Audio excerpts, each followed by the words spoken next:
Morning అందరికీ ధన్యవాదాలు. అయితే ఈరోజు సాటర్డే సండే వచ్చింది కదా, పిల్లలకి హాలిడేస్, బయటేమో వర్షము, ఇంట్లో మంచిగా స్నాక్స్ కావాలని వేడివేడిగా పిల్లలకి పాలక్ బజ్జీ అయితే చేసేస్తున్నాను. స్పైసీ పాలక్ బజ్జీ కోసం ఇక్కడ నేను కొన్ని పాలకూర లీవ్స్ అయితే ఆకులు అయితే కొన్ని నేను తీసుకున్నాను. ఇలా మంచిగా చిరక్కన ఉన్న లీవ్స్ అన్ని మనం తీసుకొని ఇది నేను 3 సార్లు కడిగి ఒక పక్కన అయితే జాలర్లో వేసి పెట్టుకున్నాను.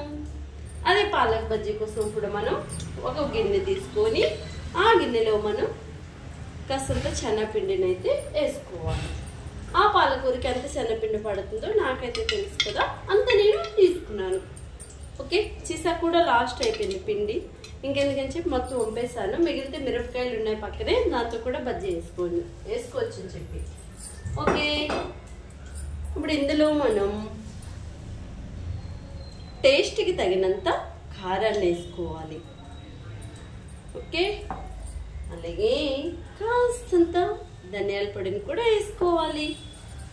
అలాగే రుచికి సరిపడగా సాల్ట్ని కూడా మనం దీంట్లో వేసుకోవాలి. సాల్ట్ ఫస్ట్ మనం తగ్గించి వేసుకోవాలి, చాలపోతే మళ్ళీ మనం వేసుకోవచ్చు. అలాగే ఇందులో మనం కాస్తంత వాము కూడా వేసుకోవాలి.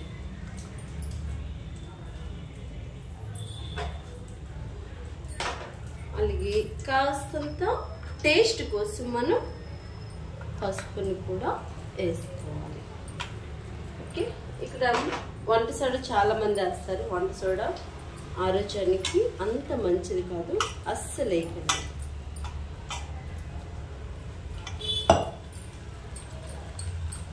మెయిన్ పిండి కలుపుకోవడంలోనే ఉంటుంది. మరీ లూజ్ అయిపోయినా పాలక్ స్పైసీ బజ్జీ మంచిగా రాదనమాట.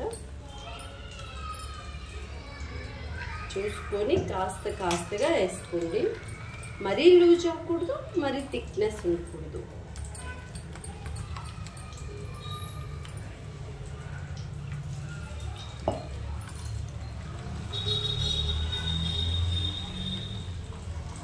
ఓకే, ఇలా ఇంకాస్తంత వాటర్ అయితే పడుతున్నాను.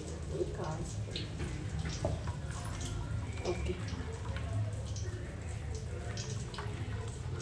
ఇప్పుడు ఇందులో మనం ఉప్పు అన్ని మసాలాలు సరిపోయలేదో చూసుకుందాము. అన్నీ పర్ఫెక్ట్గా ఉన్నాయి, కాస్తంత సాల్ట్ అయితే సరిపోలేదు. మనం సాల్ట్ ఎక్కువైతే తీయలేము, తక్కువైతే మనం ఎన్నిసార్లు అయినా వేసుకోవచ్చు. ఇది మాత్రం గుర్తుపెట్టుకోండి. ఓకే, పిండి అంతా ఇలా కలిపేశాక పాలకూర లీవ్స్ని తీసుకొని మనం ఏం చేయాలి, జస్ట్ ఇంత పొడి కాడలు ఉన్నాయి కదా, జస్ట్ కొంచెం కాడని చిక్కేసి మన ఈ పిండిలో దీన్ని ఇట్లా ముంచుకోవాలి. ఇలా అంతే,